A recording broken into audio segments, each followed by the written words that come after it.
Assalamualaikum warahmatullahi wabarakatuh. Perkenalkan, nama saya Anian Puspita Syahrani dengan NIM 33362100077.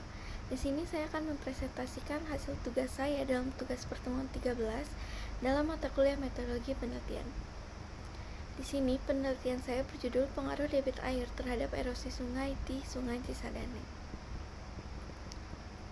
Akan ada beberapa bagian yang saya jelaskan, yaitu yang pertama pendahuluan, yang kedua tinjauan pustaka, yang ketiga landasan teori, dan yang terakhir adalah metodologi penelitian.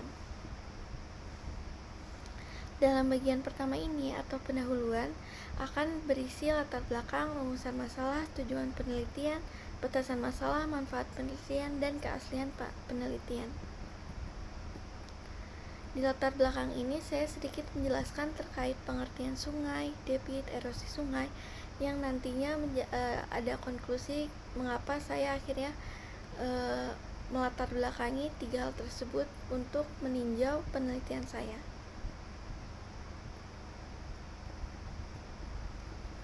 Lalu di sini setelah akhirnya mendapatkan latar belakang juga mencari masalah yang mungkin dapat saya uji atau dapat saya tinjau, terlahirlah 6 rumusan masalah yang terdapat di PPT saya berikut. Yang diantaranya terdapat bagaimana hubungan antara debit air dengan tingkat erosi di Sungai Cisadane. Apakah terdapat pola tertentu dalam tingkat erosi Sungai Cisadane yang berkaitan dengan variasi debit air, begitupun seterusnya. Setelah didapatkan rumusan masalah, saya melanjutkan untuk mencari tujuan penelitian yang dilahirkan dari rumusan masalah yang telah diketahui. Di antaranya, yang pertama untuk mengetahui sejauh mana debit air berpengaruh terhadap tingkat erosi yang terjadi di Sungai Cisadane. Yang kedua, untuk mengidentifikasi pola hubungan antara variasi debit air dan tingkat erosi yang terjadi di Sungai Cisadane. Berikut seterusnya, poin 3 sampai dengan poin 6.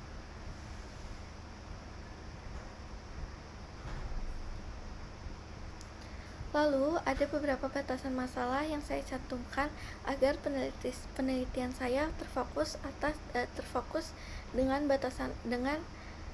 tujuan juga rumusan masalah yang ada. Di antaranya, fokus pada pengaruh debit air terhadap tingkat erosi yang terjadi di Sungai Cisadane. Terus penelitian terbatas pada wilayah Sungai Cisadane, juga seterusnya.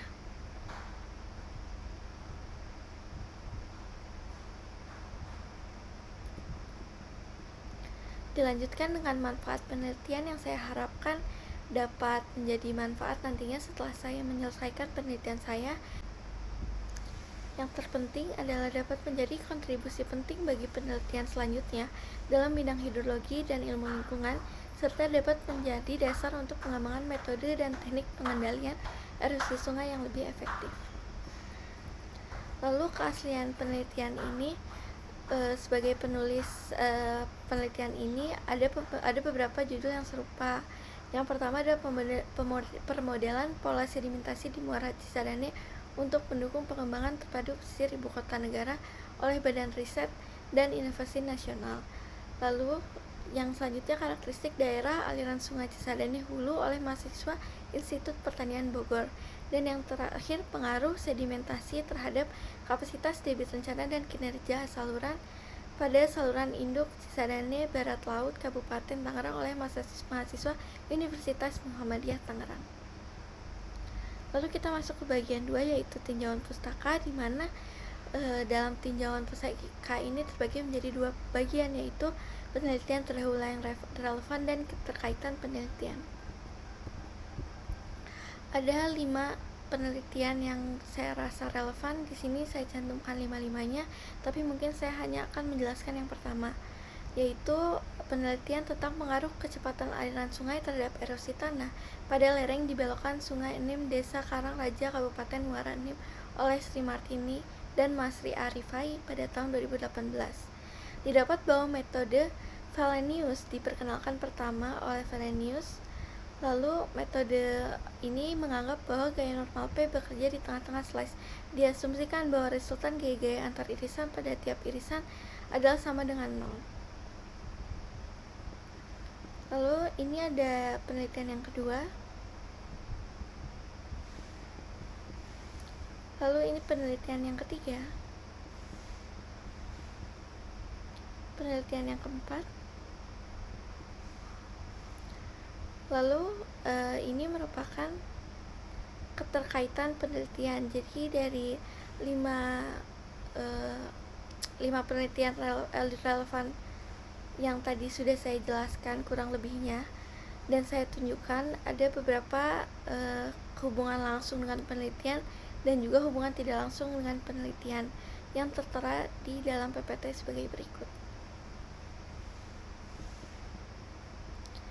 Masuk ke landasan teori yang ketiga, yaitu berisi teori yang berkaitan dengan penelitian. Di sini saya terbagi menjadi beberapa bagian. Saya runtutkan. Dalam pertama, saya menjelaskan erosi sungai yang dapat dilihat di dalam PPT berikut.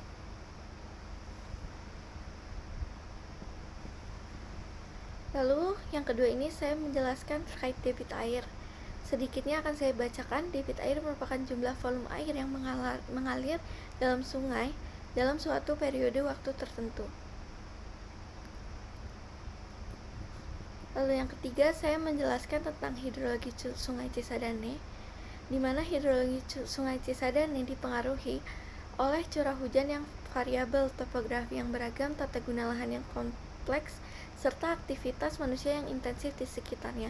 Pola aliran air di Sungai Cisadane bervariasi sepanjang tahun.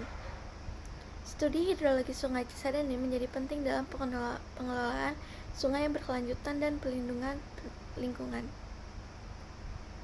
Melalui analisis hidrologi, para penelitian dapat memahami perilaku aliran air, pola erosi, dan faktor-faktor yang mempengaruhi kualitas air.